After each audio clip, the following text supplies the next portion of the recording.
Hello there everyone and welcome to a new review. Today we are looking at Switch Cup by Magic Dream and Jerome Sauloup.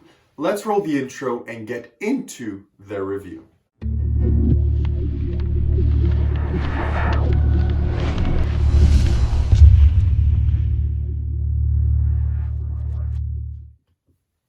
So you've stuck around, which means that you are interested in Switch Cup by Jerome Sauloup. First of all, I'll put you a small performance just of the Switch up here on the screen so you kind of get an idea of how this kind of looks and kind of works. Now, what is the effect? It's essentially not an effect in itself. It's a utility device that is going to let you switch a thing for another thing of the similar kind of denomination. So a bill for a bill, a billet for another billet, a card for another card. So anything like that is going to let you switch it almost imperceptibly in different ways, and that is Switch Cup by Jerome Sauloup. Now, where can you buy this and how much does it cost? This is available at almost every single magic shop, and this costs $40 US, and this is what you get. You get this small little box, and inside of this box, you're going to get, of course, your Switch Cup, which is pretty good material, and this is exactly how it looks. This is how big it is. If you want to see it in my hand, it's kind of the size of the palm of my hand. And that is essentially what you get with, of course, tutorials in English and in French for the product as all Magic Dream effects. You get both versions and you can choose which one you prefer. And the video is going to cover a lot of routines, a lot of ideas, a lot of ways to switch things, a lot of ways to introduce the cup and how to perform the effect. The instructional video is really good, and the product itself is good as well. Now let's talk about difficulty. How difficult is this to perform? The Switch itself is kind of gradual in difficulty. There are some super easy switches, some switches that require a little bit more practice, and some switches that require a little bit more work. So this kind of depends on the routine that you want to perform. For example, for a mentalism routine that uses just a puzzle piece, and you kind of want someone to cover the puzzle piece during the effect, then the switch is incredibly easy. However, if you want to do a Mercury card fold where their card appears inside of the cup, at the end of the effect, that will require a little bit more sleight of hand, a little bit more management, and it is going to be a little bit harder to perform because you're going to need a holdout, you're going to need a bunch of different stuff in order to make it work. So it kind of depends on the routine that you want to perform and how you want to perform it. So that's kind of the difficulty. So I would say this is kind of high beginner. So high beginner, intermediate, and for the Mercury called for the card 2 cup, I would even place that into intermediate between advanced because it does require quite a little bit of manipulation to do it. So in that case, I do think that this is a little bit hard. So it does vary. So essentially this can go from kind of high beginner to advanced in terms of manipulation and the use of the product, depending on what effect that you do. Now, is this practical? Now, let's talk about practicality here. You are going to have to carry around the cup.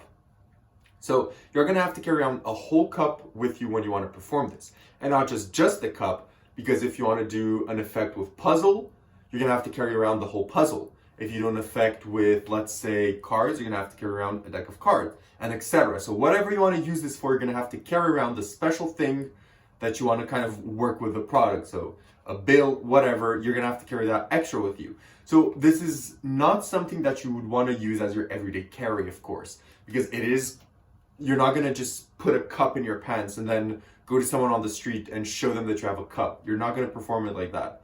And that's something that I want to touch upon because I slammed, I think a few weeks ago, roller coaster by Hans and Shen because the product is something that I've never encountered in a long while. And the fact that the magic has to happen on the product itself makes it obvious that the coaster is itself gimmick and is the one that does the effect for you. Now, in this case, what differs in this is in most cases, this is not what does the magic. This is secondary. This is a throwaway thing that you're just gonna have on your table, and you're gonna say to someone, "Oh, can you just hold on to this, please? We're gonna get to it a little bit later." And you just throw it away. You don't bring attention to it. You don't care about it. It's kind of secondary, to the action and to what happens. And that's why, to me, this is much better and something that doesn't draw as much suspicions as other products. Because let's say in my routine, this is on the table. I show the prediction to someone, I do an open prediction. I show them the prediction. I then tell them, perfect, can you just help me out and just hold on to this cup? I slide the cup to them as you saw in the performance, and boom, the switch is done. And no one cares about that anymore. It's gone. Now the focus is on the cards. It's on the effect. That's kind of, gone from their mind. And that, in my opinion, is why this is much, much better than other products, because it doesn't raise as much suspicion, because the actual switch cup is secondary to the action. And that's one thing that I did want to mention. Now, also, you may be thinking, Sebastian, but how do I justify this Chinese cup? Now, this again, I think depends on the performing environment, which we're going to get later. But I do think that if you just have this on your table at, if you do a parlor show, or if you do kind of a corporate show and you have your own mat and your own performing area, I don't think that anyone is gonna kind of judge this. If it's already on the table from the beginning, just sitting there, I don't think that anyone is gonna kind of think twice about it. However, in certain scenarios, if you do bring it out, as I said, for a street performance, if you come out with a cup from your pocket, people are gonna be like, why does he have a cup in his pocket? And that is then going to be a little bit of a problem. But I do think that, as I'm gonna mention in kind of the where to perform this, you're going to understand what I mean with justifying the prop itself. So regarding practicality, to close out the thoughts, you are going to have to carry around a cup, and you're going to have to carry around the secondary product that you're going to want to use with the cup. So again, this does pack a little bit big, so you're going to have to take that in mind. Now let's talk about where do you perform this. So this is, to me, really good for parlor and for kind of events where you have your own table, or something, if people, for Zoom, this is perfect for Zoom, or something where, when times are better and anything, if you have, if you do shows in a small, kind of cafe or area, and you have your own little mat and people get to see you perform, this could work really well. However, this will not work on stage. This will not work in street performances. This, I know they tell that you could do this in restaurant and bars, but in my opinion, let's say you're performing at a steakhouse, bringing out a Chinese cup that looks nothing like the decor or anything from the actual steakhouse is a little bit weird in my opinion, and it is something that's going to feel out of place and need major justification. So in my opinion, you're going to have to be careful with that. Same for bars. If you go out an Irish pub, why would you bring out a Chinese cup to do something to someone? That again uses justification. But in the right scenario, as I mentioned, if you have your pre-established table, your pre-established kind of personal space, then this, I think, will bring almost close to no suspicion depending on the effect that you do. And I really do believe that, because I do perform this in my own shows. So trust me about that. I've never had someone say, this is weird, why is it here, if it's already on the table from the get-go and you don't pay attention to it during the effect. Now, let's get into the positives and negatives of Switch Cup. So let's start with the negatives. The negatives is that it is something big. You're gonna have to carry a whole cup with you, and it is a big cup, and you're gonna have to carry something else with it. So it is not something that's gonna pack flat and you're gonna be able to do at any time and anywhere. Also, regarding that, again, you're not gonna be able to perform this all the time, because this is not gonna be something that you can do on the street or stage, or at any single moment.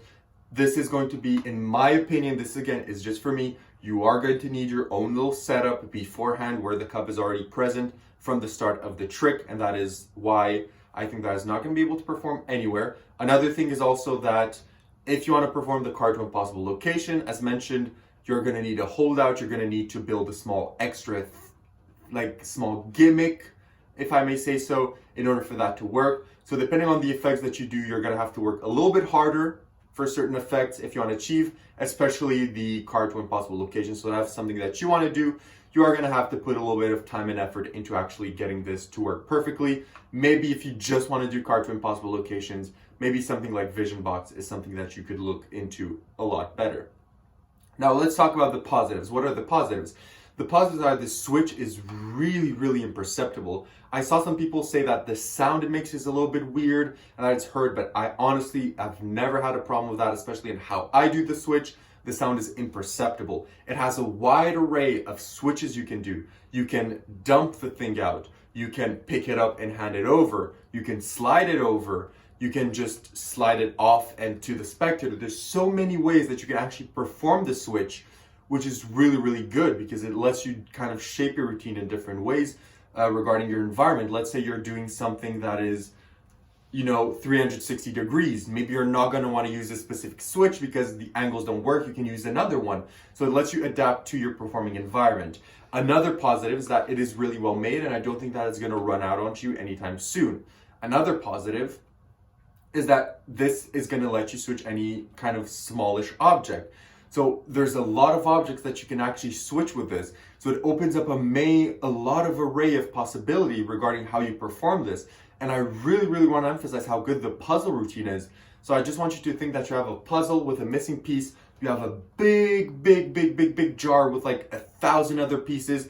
You have someone fish, place a piece, then you slide this to the side to have someone hold on to it, and you ask the person, take a piece, doesn't match. Take a piece, doesn't match. They can try like 5, 10, 20 pieces, none of them match. And then you tell them, can you try the piece that you actually took out? Boom, it matches perfectly. I think that's a brilliant routine.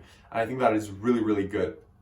So these are kind of the positives that I want to say regarding the effect. This is a good effect, and now let's get into the verdict. Similarly to what others have said, this does have its negatives, but it also has its positives. It is a really, really, really good and fun switch device to use.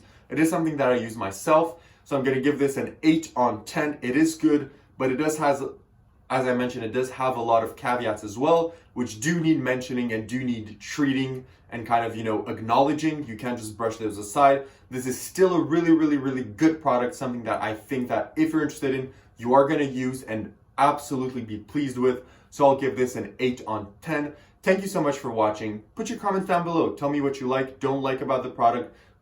Talk to me about it. Please leave a like as well and subscribe, and see everyone in the next video. I can't wait to see you guys there. Thank you so much, and bye-bye.